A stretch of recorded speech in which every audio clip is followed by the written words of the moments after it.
Iran থেকে বিভিন্ন সময় ইসরায়েলে মিসাইল নিক্ষেপ করা হয়, কখনো ঝাঁকে ঝাঁকে, কখনো 40টা 50টা মিসাইল নিক্ষেপ করা হয়, কখনো আবার কম মিসাইল নিক্ষেপ করা হয়, 10টা 15টা 20টা। এগুলো নিক্ষেপ করলে ইসরায়েল সেগুলোকে ঠেকানোর চেষ্টা করে, তার এয়ার ডিফেন্স দিয়ে সে ঠেকানোর চেষ্টা করে।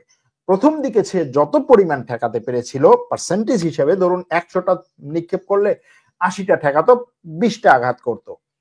তারপরে সেটার পরিমাণ, সেই ঠেকানোর পরিমাণটা আস্তে আস্তে কমেছে।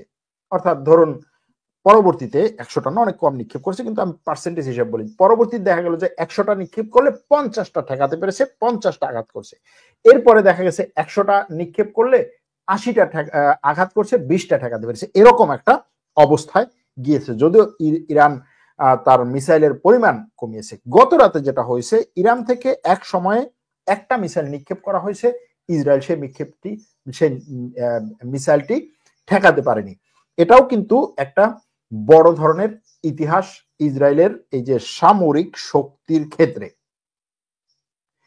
এবং এই যে ঠেকাতে না পারা এবং ইসরায়েলের যে পাল্টা হামলাগুলো করা, সেই পাল্টা হামলার পরিমাণও কমেছে। কেন কমেছে?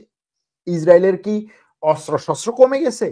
ইসরায়েলের কি যুদ্ধ বিমান সব ইরান ধ্বংস করেছে? ইসরায়েলের কি মিসাইল লঞ্চার সব ইরান ধ্বংস করেছে? ইসরায়েলের কি ড্রোন সব ইরান ধ্বংস করেছে? না, সেটার জন্য না। ইসরায়েল এই যুদ্ধে অভূতপূর্ণ, অপ্রত্যাশিত, হিসাবের বাইরে ব্যাপক পরিমাণে অর্থনৈতিক ক্ষতির সম্মুখীন হয়েছে।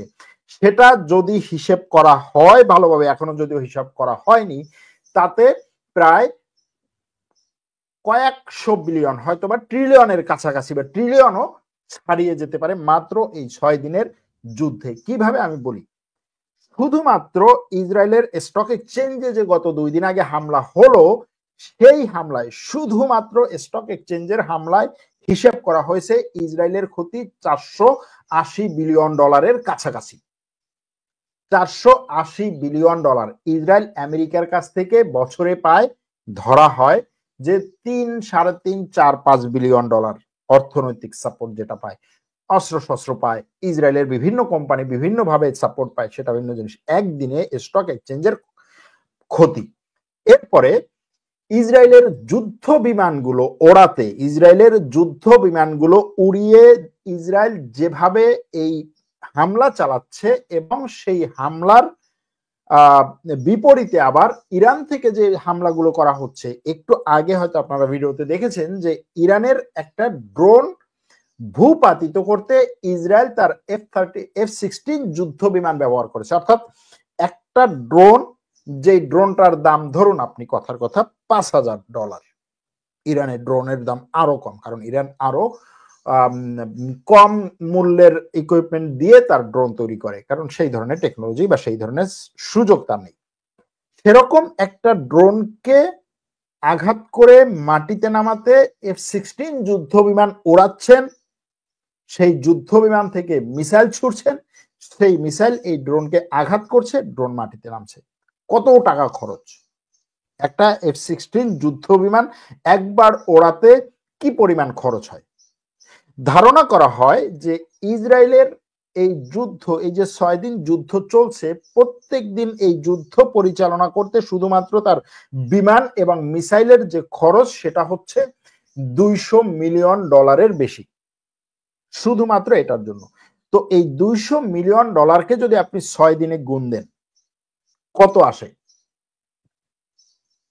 তারপরে হচ্ছে ইরান যেই সমস্ত ক্ষয়ক্ষতি করেছে ইসরায়েলে, সেটার হিসাব যদি ধরেন, ইসরায়েল থেকে এর বাইরে যে সমস্ত অর্থনৈতিক ক্ষতি, প্রচুর ইসরায়েলিদের দেশের বাইরে চলে যাওয়া, টুরিস্টদের পালিয়ে যাওয়া, ইসরায়েল থেকে বিভিন্ন দেশের ডিপ্লোম্যাটদের চলে যাওয়া, ইসরায়েলের আকাশে বিভিন্ন দেশ থেকে আকাশ সীমা দিয়ে যুদ্ধ বিমান চলাচল না করা, ইসরায়েলের সাধারণ মানুষের জীবনে একটা স্থবির পরিস্থিতি চলে আসা, এই সবকিছু মিলিয়ে ইসরায়েলের যে ক্ষতি, ইসরায়েল এখন নতুন করে হিসাব করছে এই ক্ষতি কমিয়ে কিভাবে ইরানের বিরুদ্ধে দাঁড়াতে পারে।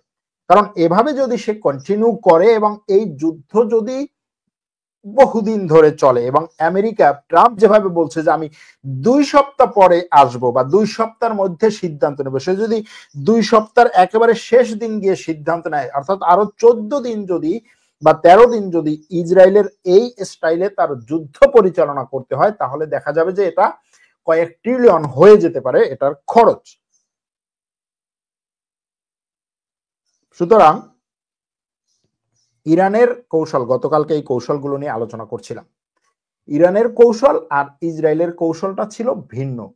ইসরায়েল চেয়েছে ধুমধাম আক্রমণ করে, সেন্টারে আক্রমণ করে তারপরে হচ্ছে পশ্চিমাদের সাপোর্ট নেবে, সে আক্রমণে ব্যাপক সফলতা দেখাবে, ইরানের সরকার পরিবর্তন এই হচ্ছে অবস্থায় যাবে, ইরানের মধ্য থেকে কিছু মানুষকে ফুসলিয়ে দিয়ে ইরানের বাইরে বিরোধীদেরকে সেটার সাথে যুক্ত করে সেখানে ব্যাপক পরিমাণে নাশকতা করে, সাইবার আক্রমণ করে, ইন্টারনেট বন্ধ করে, বিরোধীদের জন্য ইন্টারনেট স্টারলিংক ওপেন করে দিয়ে একটা এমন পরিস্থিতি যে ইরান এখনই পড়ে যাচ্ছে, ইসরায়েলের তখন আমেরিকা এবং পশ্চিমাদের সাপোর্ট পেত, সেটা হয়নি। হ্যাঁ, এখন বলতে পারেন যে আপনি ইসরায়েলের যে হিসাব নিকাশ করলেন, ইরানের হিসাব নিকাশটা তো করলেন না। ইরানের পরমাণু এবং ইরানের ড্রোন এবং মিসাইলের আক্রমণে যে ক্ষয়ক্ষতির পরিমাণ সেটা অবশ্যই এবং অবশ্যই ইসরায়েলের চেয়ে কম, কারণ ইরান কোনো যুদ্ধ বিমান ওড়ায়নি, ইরান মিসাইল ব্যবহার করছে, ইরান ড্রোন ব্যবহার করেছে। সুতরাং এই মিসাইল আর ড্রোন ব্যবহার করায়, মিসাইল ব্যবহার করার ক্ষেত্রেও কিছু কিছু ক্ষেত্রে যেটা এসেছে যে খুব বেশি সে তার হাইপারসনিক মিসাইল ব্যবহার করেনি এবং সে বেশিরভাগ ক্ষেত্রেই তার, অনেকে যেটা বলছেন যে তার ইনভেন্টরে থাকা পুরাতন মিসাইল গুলো ব্যবহার করছে, তার নিজস্ব তৈরি কামিকাজে ড্রোন গুলো ব্যবহার করছে।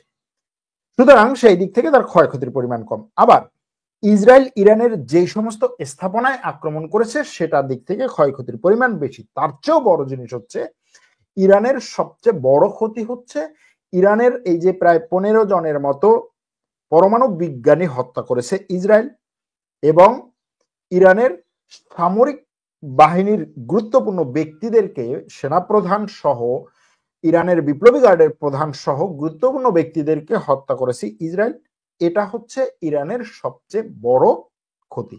এখন দেখুন, এই ক্ষতির হিসেবে যেটা করতে হয় সেটা হচ্ছে দখলদারদের ক্ষতি কম হয়। যদি কেউ অন্য দেশে এসে আক্রমণ করে তাহলে আক্রান্ত দেশের ক্ষয়ক্ষতির পরিমাণ বেশি হয়, আর সেই আক্রমণ ঠেকাতে আত্মপক্ষ সমর্থন করে সে আত্মরক্ষার্থে যে পাল্টা আক্রমণ করে সেটাতে ক্ষয়ক্ষতির পরিমাণ স্বাভাবিকভাবেই কম হয়। যেমন এটাকে যদি আমরা রাশিয়া এবং ইউক্রেন যুদ্ধের সাথেও তুলনা করি, রাশিয়া ইউক্রেনে যে পরিমাণ ক্ষতি করেছে, ইউক্রেন তো রাশিয়ার মধ্যে সে পরিমাণ আক্রমণ করেনি। ইউক্রেন নিজেকে এই রাশিয়ার আক্রমণ থেকে ঠেকাতে এবং রাশিয়ার ইউক্রেনের মধ্যে যে রাশিয়ার সৈন্যরা ঢুকেছে তাদের উপরে পাল্টা আক্রমণ করে রাশিয়ার ক্ষতি করেছে। সেই দিক থেকে রাশিয়ার ক্ষয়ক্ষতির পরিমাণ স্বাভাবিকভাবে ইউক্রেনের থেকে